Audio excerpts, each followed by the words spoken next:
Lucas capítulo 15, 11 ao 24. Todos encontraram, digam amém. Leiamos assim a palavra do Senhor. E disse: um certo homem tinha 2 filhos, e o mais moço deles disse ao pai: Pai, dá-me a parte dos bens ou da fazenda que me pertence. E ele repartiu por eles a fazenda. E poucos dias depois, o filho mais novo, ajuntando tudo, partiu para uma terra longínqua, e ali desperdiçou os seus bens, vivendo dissolutamente. E havendo ele já gastado tudo, houve naquela terra uma grande fome, e começou a padecer necessidades. E foi, e chegando-se a um dos cidadãos daquela terra, o qual mandou para os seus campos a apacentar porcos, e desejava saciar o seu estômago com as bolotas que os porcos comiam, porém ninguém lhe dava nada. E tornando em si disse: quantos jornaleiros de meu pai têm abundância de pão, e eu aqui pereço de fome.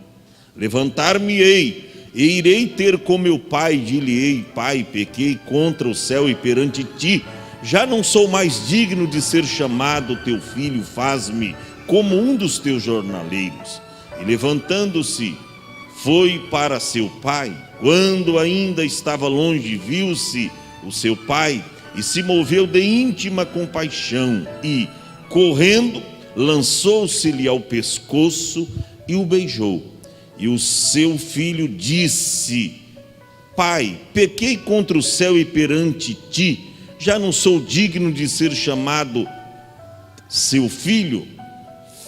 Mas o pai disse aos seus servos: trazei depressa a melhor roupa e vestiu-o, e pondo-lhe um anel na mão e alparcas nos pés. E trazei também o bezerro cevado e matai-o, e então comamos e alegramo-nos, porque esse meu filho estava morto e reviveu, tinha se perdido e foi achado. E começaram a alegrar-se. Diga amém. Glórias a Deus. Nós escolhemos um tema para a nossa meditação desta noite, e está exposto ali no telão: os 6 erros do filho pródigo. Repita assim após mim: os 6 erros do filho pródigo. Amém, igreja?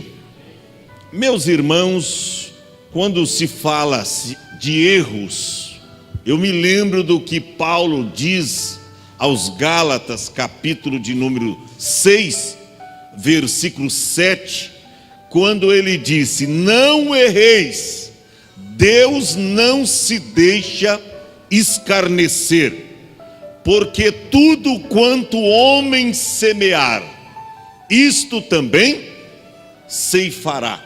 Paulo escreveu aos Gálatas, capítulo 6, versículo 7. Agora escute bem isto. Nós encontramos aqui um texto, Lucas capítulo de número 15, fala-nos de 3 parábolas. Quantas parábolas? 3 parábolas que revela 3 coisas que estavam perdidas.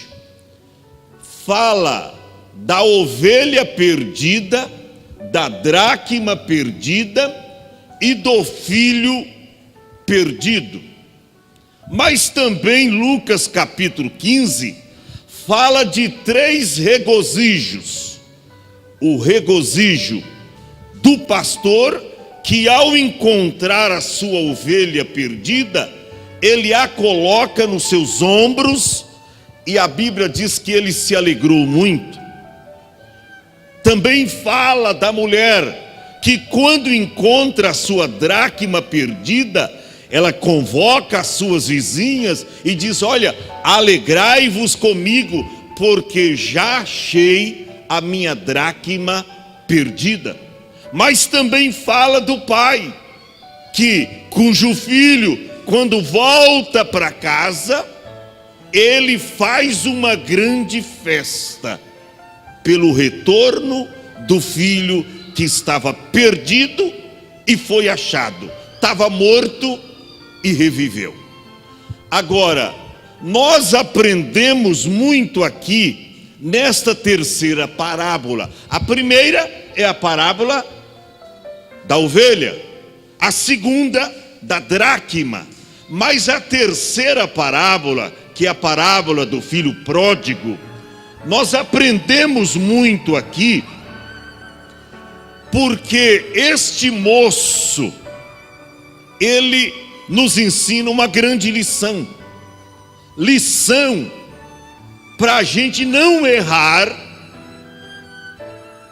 não acontecer conosco o que aconteceu com esse jovem. E sabe que ele é um retrato hoje das escolhas que nós fazemos, das nossas escolhas, das decisões que você toma na sua vida. É uma resposta para mim, para você. E lendo esse texto, eu já preguei com outro tema e com uma outra visão da parábola, mas hoje Deus me mostrou algo diferente. Os 6 erros do filho pródigo. E eu vou falar dos 6 rapidamente. O primeiro erro do filho pródigo, escute bem isso: ele trocou tudo por uma parte. O que é que ele fez? Ele trocou tudo por uma parte. Aonde está? Versículo de número 12. Está escrito assim: o mais moço deles disse ao pai: pai, dá-me a parte da fazenda que me pertence. Eu fico pensando a decisão desse moço. Ele trocou tudo por uma parte, porque sendo filho do dono, ele tinha tudo. Agora ele troca tudo por uma parte. O filho pródigo, ele trocou sua família, sua casa, seus amigos, por riquezas financeiras. O que é isso? O filho pródigo trocou tudo por uma parte. Outro sim, por um momento, ele considerou que o dinheiro era mais importante do que tudo que ele tinha. Ele achou que o dinheiro era o mais importante. Por isso ele trocou uma parte. Ele trocou tudo por uma parte. Ele diz: dá a minha parte. Gente, mas ele tinha tudo, porque ele era filho do dono da fazenda. Ele era participante de toda a riqueza do pai. Mas ele pede o quê? Uma parte. Ele pede uma parte. Ora, os filhos que estão aqui, se os pais morrem, para quem fica os bens? Para os filhos. São tudo deles. Agora você vai trocar tudo por uma parte? É o que esse moço fez. Ele escolheu trocar tudo por uma parte. Cuidado, irmãos. Nós aprendemos aqui, tem gente que tem a família, é uma bênção, tem um emprego, tem saúde, tem bons amigos, fez até boas escolhas até o presente momento, mas de repente ele sente-se atraído pelas coisas do mundo e ele começa a trocar tudo que ele tem por uma parte, por um momento de sexo, por um momento de diversão, Quantos jovens que não conseguem se firmar na igreja, porque chega o final do ano, ele é atraído pelas festas de Mongaguá, pelas coisas que acontecem, e ele troca tudo que ele tem por um momento de diversão, um momento de aventura, um momento de prazer, um momento de felicidade, só que é uma coisa momentânea. O que a Bíblia diz lá em Marcos, capítulo 8, versículo 36? A Bíblia diz assim: o que aproveitaria ao homem ganhar o mundo inteiro e perder a sua alma? Esse moço aqui, ele tinha tudo ao lado do seu pai, ele tinha tudo vivendo debaixo da tutela, da égide do seu pai, ele tinha tudo, mas ele trocou tudo por uma parte. Por isso nós encontramos no versículo 12, mas o mais moço deles. Por que mais moço? O de tenra idade, com menos experiência, não estava bem alicerçado ainda como uma pessoa ajuizada, como uma pessoa de planos corretos, de pensamentos corretos. O mais moço, o mais inexperiente, chega para o pai, ele tinha tudo, e diz: ó, eu só quero uma parte, me dá uma parte dos bens que me toca. Você tem tudo, irmão, você vai trocar por uma parte? Você tem tudo na casa do seu pai, você tem tudo na igreja, você tem alegria, você tem gozo, você tem um nome escrito no livro da vida. Você vai trocar isso por um momento de prazer lá fora? Você vai trocar isso pelas coisas banais desta vida, que são susceptíveis, transitórias, passageiras? O primeiro erro do filho pródigo, escute bem isso, foi este: trocou tudo por uma parte. Quer saber qual foi o segundo erro dele? Primeiro, trocou tudo por uma parte. Segundo, não soube esperar. Repita após mim: não soube esperar. Está no mesmo versículo 12. Diz que ele chega para o pai e diz: pai, dá-me a parte dos bens que me pertence. E ele repartiu por eles a fazenda. Segundo erro do filho pródigo, não soube esperar. Eu fico pensando, irmão, hoje muitos cristãos fazem o mesmo, não esperam. Se desejam algo, fazem tudo para terem na hora. Vivemos, irmãos, em um mundo, isso acontece até dentro da igreja, que se Deus não responder imediatamente, as pessoas desistem. Não piso mais os pés aqui, não quero ser mais crente. Tem que acontecer do jeito dele, na hora que ele quer, e não quando Deus quer. Olha para cá. Segundo erro desse moço foi não saber esperar, não soube esperar. Por quê, irmão? Porque com esta exigência dele de chegar para o pai: pai, dá a parte da fazenda que me pertence. Em outras palavras, ele estava dizendo ao seu pai guerreiro: Valdir, pai, eu gostaria que o senhor morresse logo para mim pegar a minha parte da herança. Em outras palavras, ele estava desejando a morte do seu pai.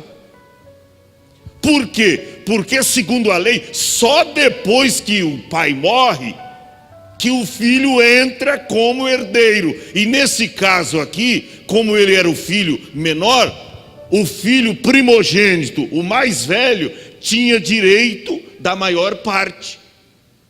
Só que com esta petulância dele, de chegar para o seu pai, dizer: pai, dá-me a parte da fazenda que me pertence. Ele estava dizendo: pai, eu gostaria que o senhor morresse logo, porque eu já gostaria de pegar a minha parte. Ele estava desejando a morte do seu pai. Quantos crentes que não sabem esperar o momento certo, o momento de Deus realizar aquilo que Ele prometeu na sua vida, no tempo de Deus, e eles se precipitam. Tem pessoas na igreja, e a maioria já não estão mais na igreja. Por quê? Porque pediram para o Senhor uma companheira ou um companheiro, um cônjuge, e não esperaram Deus, o momento de Deus. Aí eles foram lá, fizeram uma escolha qualquer, agora estão sofrendo. Mas eu casei com um marido e ele se tornou um espírita, ou seja, eu nem sabia que era um espírita. Ele é um macumbeiro, e olha, ele me bate, ele me faz isso, ele me faz aquilo. Sabe o que é isso? Precipitação. Não soube esperar. Esse moço não soube esperar o momento, porque toda a riqueza do seu pai era dele, mas ele tinha que esperar o seu pai morrer. Mas ele chega e diz: pai, eu gostaria que o senhor morresse. Agora, como o senhor não morre nunca, pai, então me dá a minha parte que eu vou cair fora. O senhor não morre, gente ruim não morre, então eu quero a minha parte. Não soube esperar. Tem gente sofrendo, irmão, por não saber esperar o momento de Deus. A Bíblia diz em Eclesiastes, capítulo de número 3, e o versículo 1, que para todas as coisas há um tempo determinado por Deus. Aleluia, para todas as coisas. Lá diz: para todos os propósitos debaixo do céu tem um tempo determinado por Deus. O moço não soube esperar, e para Deus agir nos conformes da sua vontade, você tem que esperar o tempo de Deus. Você nunca leu Isaías capítulo 64 e versículo 4, que a Bíblia diz que desde a antiguidade não se ouviu, nem com os ouvidos se percebeu, e nem com os olhos se viu um Deus além de ti, que trabalhe para aqueles que nele esperam. O problema desse moço, o segundo erro dele, é que ele não soube esperar. Não soube esperar. Ele queria obter lucros antes do pai morrer. Ele já queria a sua fazenda, a sua fortuna, a sua parte, antes do pai morrer. Primeiro erro do pródigo: trocou tudo por uma parte. Segundo erro: não soube esperar. Terceiro erro: superestimou a importância das riquezas. O que é que ele fez? Superestimou a importância da riqueza. Verso de número 13. Olha o que está escrito: e poucos dias depois, o filho mais novo, ajuntando tudo, partiu para uma terra longínqua. Olha aí, ele superestimou a importância da riqueza. Mas dinheiro, irmão, vem e vai. Dinheiro hoje você tem e amanhã você pode não ter. Dinheiro não é tudo na vida de uma pessoa. Dinheiro não é tudo. Até porque quando você abre a Bíblia, Provérbios capítulo 22, verso 1, a Bíblia diz que vale mais o bom nome de uma pessoa do que muitas riquezas. Mas ele superestimou a importância da riqueza. Está aí, ó. Mais digno de ser escolhido nesta edição atualizada é o bom nome do que muitas riquezas, do que muito ouro, do que muita prata. Mas ele superestimou as riquezas. Ele diz: eu vou pegar isso aí, vou viver uma vida dissoluta, regalada, uma vida esplêndida, e nunca mais vou ter problema algum financeiro. Ele colocou o coração dele nas riquezas. E eu me lembro de uma palavra do apóstolo São Paulo, quando você abre a Bíblia, primeira epístola de Paulo a Timóteo, capítulo 6, olha lá para você ver, o versículo de número 10, eu acho contundente essa palavra de Paulo. Ele dizendo, porque o amor ao dinheiro é a raiz de toda espécie de males. O amor ao dinheiro foi o que esse moço fez. Ele colocou o seu coração na incerteza do dinheiro. Às vezes até com dinheiro na mão. Você vê aí, o camarada está com dinheiro lá na bolsa, ele investiu aí em alguma coisa do governo. O dinheiro é tão incerto que só de dar um problema lá nos Estados Unidos, ou lá na China, ou lá em Israel, mexe com o nosso dinheiro aqui. Aquilo que ele achava que era muito, agora o dólar caiu, ele diz: meu Deus, o meu dinheiro se foi. A bolsa caiu, os investimentos dele caiu. O que acontece? A incerteza do dinheiro. Então Paulo diz, o amor ao dinheiro é a raiz de todas as espécies de males. E ele diz, e nessa cobiça, olha o moço, cobiçando o dinheiro, e nessa cobiça, alguns se desviaram da fé e traspassaram a si mesmo, com muitas dores. Mas se você vê o conselho de Paulo aí, para Timóteo, verso 11 e 12, ele diz, olha, mas tu, homem de Deus, foge dessas coisas, foge, não seja ganancioso, não coloca o seu coração na incerteza das coisas, não coloca o seu coração na abundância daquilo que você possui, não acomodai o seu coração às coisas altas, não eleva o seu coração às coisas altas, mas acomodai-vos às humildes. Sabe por quê? Porque você deve fugir destas coisas, seguir a justiça, a piedade, fé, amor, constância e a mansidão. Então preste atenção, ele superestimou a importância das riquezas, algo desnecessário, algo terrível. Quantos estão colocando seu coração no dinheiro? Quantos estão buscando o dinheiro? E a Bíblia diz, e às vezes a gente cita, né?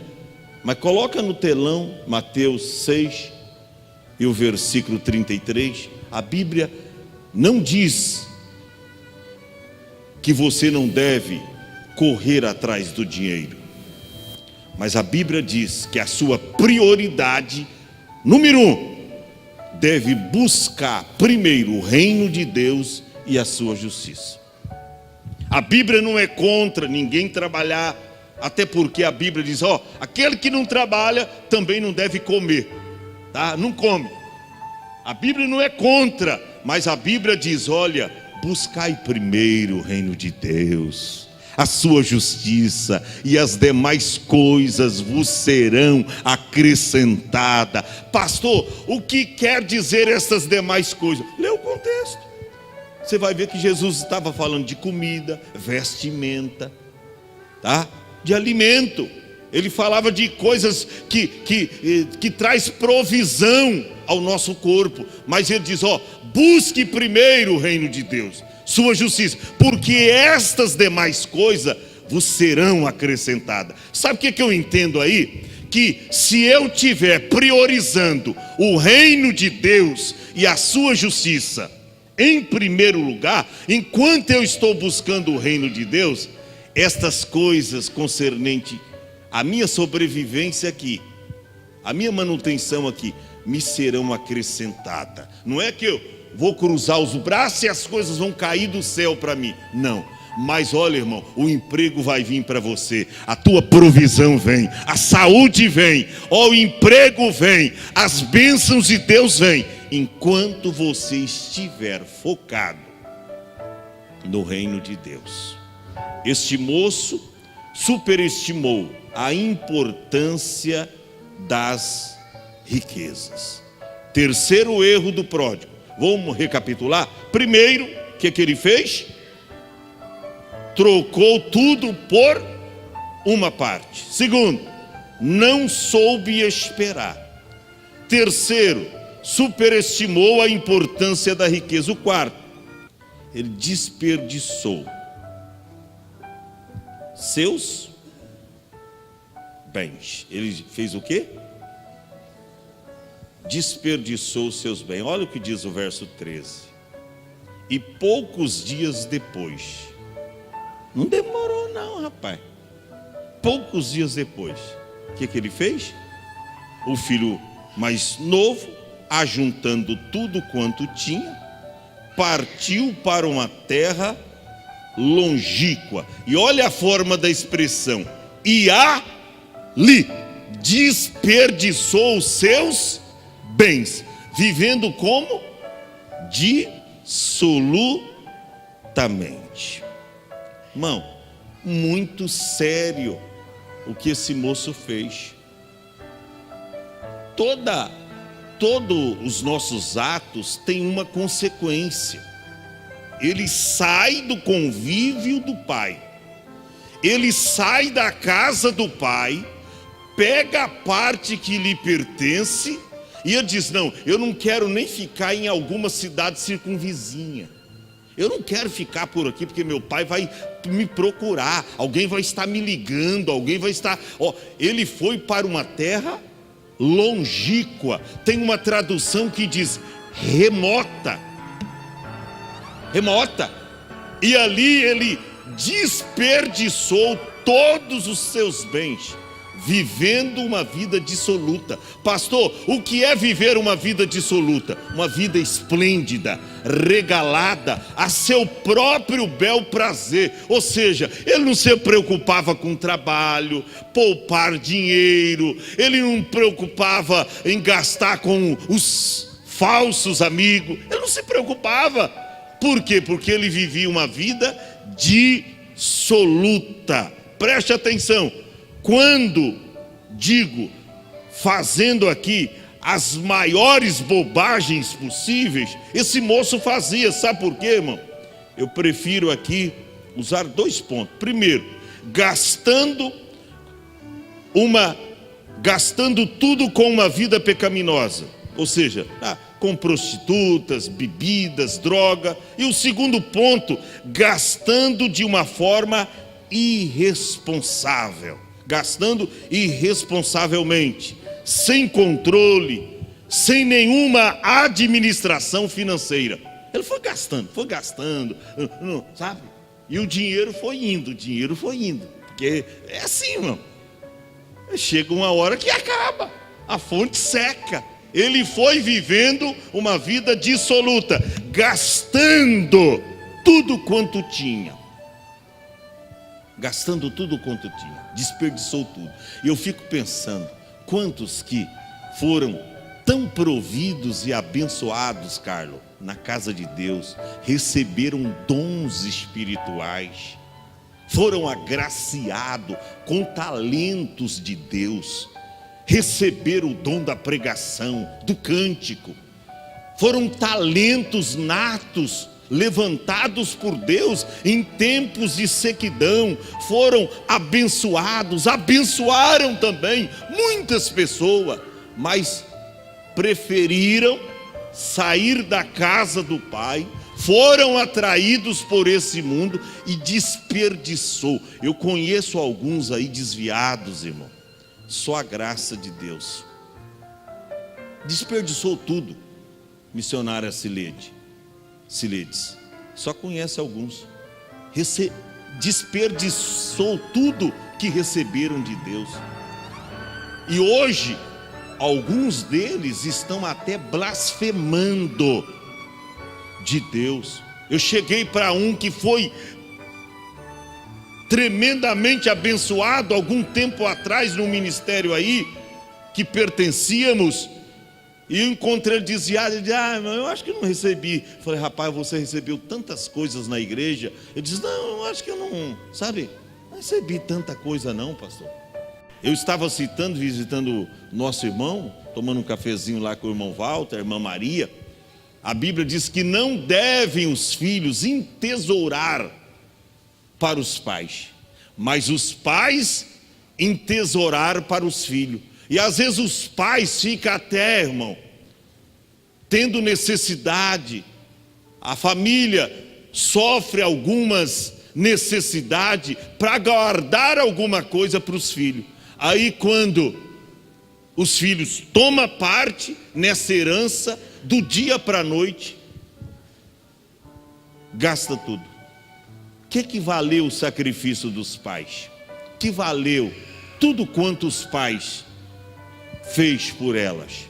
Então preste atenção, esse foi o quarto erro do pródigo. Primeiro, ele trocou tudo por uma parte. Segundo, não soube esperar. Terceiro, superestimou a importância das riquezas. Quarto, desperdiçou seus bens. Quinto, não fez reservas para emergências. O que ele não fez? Reservas para a emergência. Olha o verso 14 da leitura. Olha o que diz: e havendo ele já gastado tudo, houve naquela terra uma grande fome, e começou a padecer necessidades, ou padecer fome. O que ele não fez? Qual foi o quinto erro? Não fez reservas para emergências. Sabe que tem gente que tudo que ganha, ele gasta. Agora tem gente pior, está gastando o que não tem. Porque se ele tem uma arrecadação de 5 mil reais por mês, mas ele gasta 6 mil por mês, quanto que ele vai ficar devendo no mês? 1.000. Só que vem o mês seguinte, ele gasta mais 6, tendo o mesmo ganho, a mesma arrecadação, 5 mil, já vai para 2 mil de inadimplência. Ô irmão, daqui a pouco ele tem que vender a casa, tem que empeorar a casa. Daqui a pouco ele está devendo para Deus e para todo mundo. Para Deus, porque aí pronto, já perde o controle do dízimo, já deixa de pagar o dízimo, e aí a coisa fica preta. Preste atenção, irmão. Talvez foi pensando assim, que ele gastou tudo que tinha e não poupou nada. Logo foi surpreendido pela escassez, porque diz que na terra onde ele residia houve uma grande fome, ou seja, veio subitamente uma grande seca, uma grande crise, e o dinheiro acabou, e ele começou a padecer necessidades, padecer fome. O que é isso? Ele não fez reservas para emergência. Às vezes eu fico pensando, porque tem gente que quando ganha um dinheiro, ele faz festa e gasta tudo que ganhou. Ele não sabe poupar 100 reais por mês, porque se quiser, eu lembro que a minha mãe poupava dinheiro e colocava debaixo do colchão. E pior que uma vez o colchão pegou fogo. Na verdade não foi o colchão, foi a casa de sapé, de capim. A casa de capim pegou fogo. E ela disse, puxa o colchão, mas não dava para puxar. Pegou fogo no colchão, porque o colchão era perto da cozinha. Na verdade não tinha cozinha. Era um quadro só, era um lugar só que não tinha repartição. Morava tudo ali, cozinha, tudo misturado. Pegou fogo. E ela disse, meu Deus, meu dinheiro, minha poupança, estava tudo dentro do colchão. E aí se foi o dinheiro. Mas ela poupava. Aí começou tudo de novo, vendendo queijos e poupando. Compramos isso, pagamos isso e sobrou isso. Vamos guardar. Tirou aquilo que é do Senhor, porque tem gente que quer guardar aquilo que é de Deus. Aí vem um devorador e não sobra nada. Mas irmão, é fiel a Deus, tirou o dízimo, pagou as suas contas. Ah, não vai sobrar muita coisa, mas eu vou guardar cinquentinha. Parece pouco, né? Mas cinquentinha hoje, cinquentinha amanhã, cinquentinha o mês que vem, daqui a pouco, ó, você vai ter uma bolada boa. Então poupe, irmão. Prepare para as emergências. Ficou alguém doente aí, pronto, não tem dinheiro. Estragou o carro, pronto, não tem dinheiro para arrumar. Emergência, meu irmão. Ele não se preparou. Então foi o quinto erro dele. E eu vou citar o sexto para terminar. Vamos recapitular. Qual foi o primeiro erro dele? Trocou tudo por uma parte. Segundo, não soube esperar. Terceiro, superestimou a importância das riquezas. Quarto, desperdiçou seus bens. Quinto, não fez reserva para a emergência. E o sexto, pastor, você é o filho pródigo que precisa voltar. Este é o sexto erro. Só que aqui ele acertou. Acertou, pastor? É um erro que ele acertou. Porque olha o que diz o verso 17. E tornando em si, equivale a dizer que quando ele tomou a atitude de sair da casa do pai, ele estava fora de si. Essa expressão, e tornando em si, prova que quando ele tomou a atitude de sair da presença do pai, da casa do pai, casa paternal, ele estava fora de si.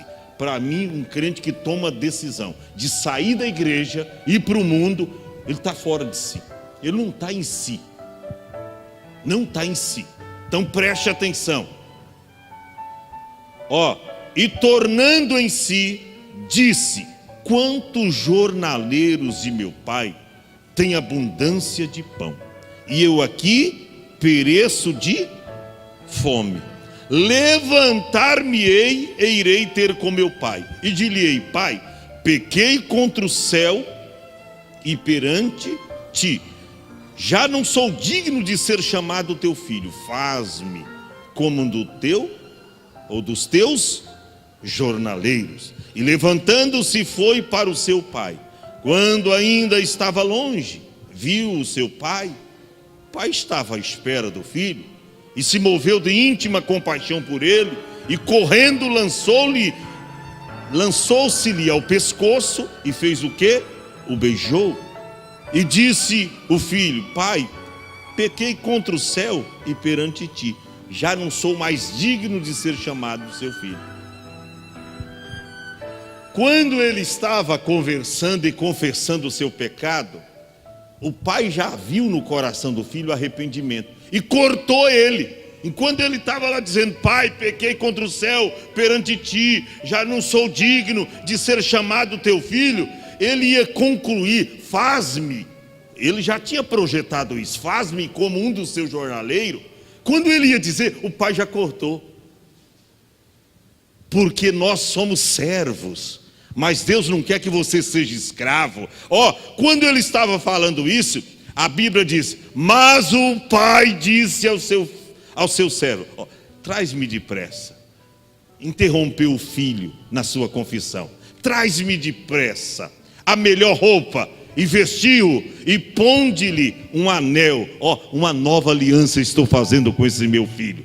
Traz um anel, coloca na sua mão, e coloca também alparcas nos pés. E chegou a hora da gente matar aquele bezerro que desde que o filho saiu de casa, nós estamos cuidando com muito carinho, estamos preparando. Chegou a hora, traz lá o bezerro cevado. Esse bezerro cevado era um bezerro separado, o melhor que se tinha em uma fazenda. Bezerro cevado era o melhor.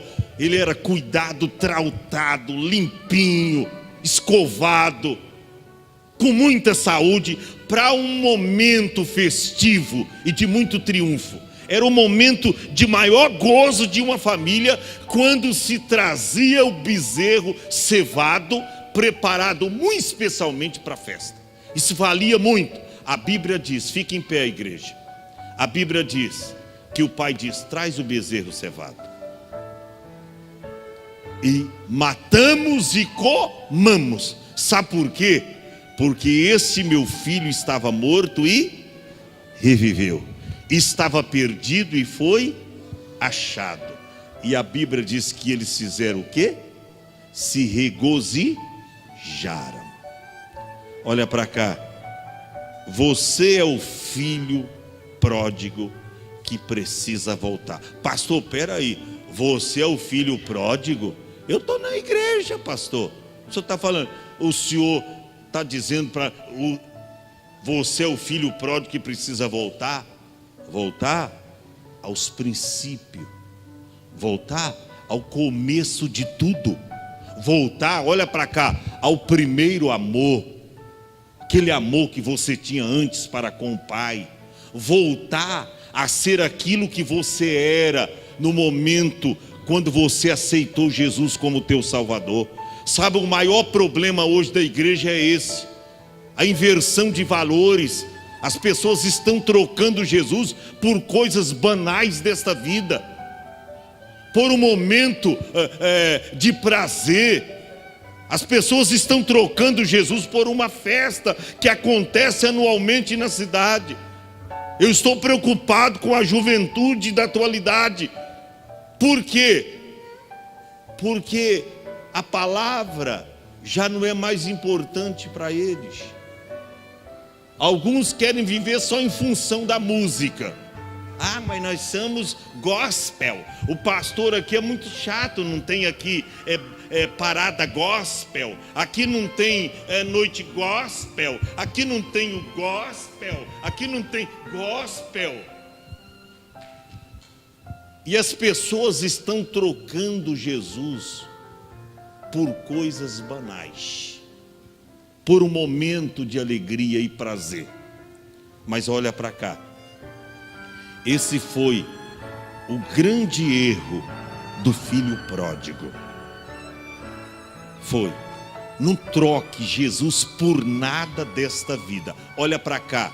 Quem tem Jesus tem tudo. Quem tem Jesus tem tudo. Mas quem não tem Jesus não tem nada, absolutamente nada. Você pode ter riquezas, você pode ter influência, você pode ser uma pessoa muito honrada, mas se você não tiver Jesus, ser um mísero, ser um miserável, ser um desgraçado. Eu não estou xingando ninguém não, é a Bíblia que diz lá no Apocalipse. Como diz? Rico sou enriquecido e de nada tenho falta. Mas não sabes, o problema nosso hoje, da nossa geração, é a gente não saber.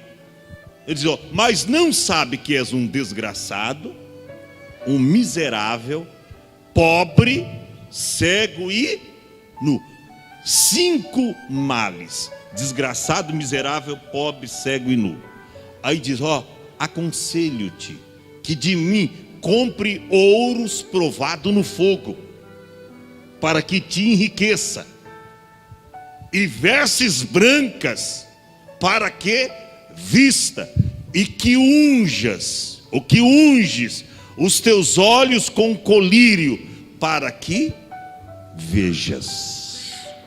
Irmão, é tempo de voltar às origens. Obreiros, é tempo da gente voltar para o altar. Mulheres do ciclo de oração, olha o que eu disse, mulheres do ciclo de oração, é tempo de voltar para a oração. Igreja, é tempo de voltar, olha aqui, para a palavra. Obreiros, é tempo da gente trazer de volta a palavra para os púlpitos das nossas igrejas, porque o que eu preguei aqui, quem sabe para alguns, mas que palavra, rapaz. Eu pensei que o pastor ia me chamar para frente para profetizar que eu teria em 2019 agora um carro novo, uma vida próspera. próspera, uma vida abençoada. Agora o pastor chama a gente para uma palavra confrontadora, uma palavra aqui mostrando os erros do filho pródigo. Olha, pastor, mas que palavra é essa? Os erros do filho pródigo? O senhor está me expondo aí, porque tudo isso aí falou comigo. Glória a Deus que falou com você. E é noite do filho pródigo voltar. Diga assim, é noite do filho pródigo voltar. Você quer receber esta oração? Sai do teu lugar agora e vem à frente. Depressa. As coisas são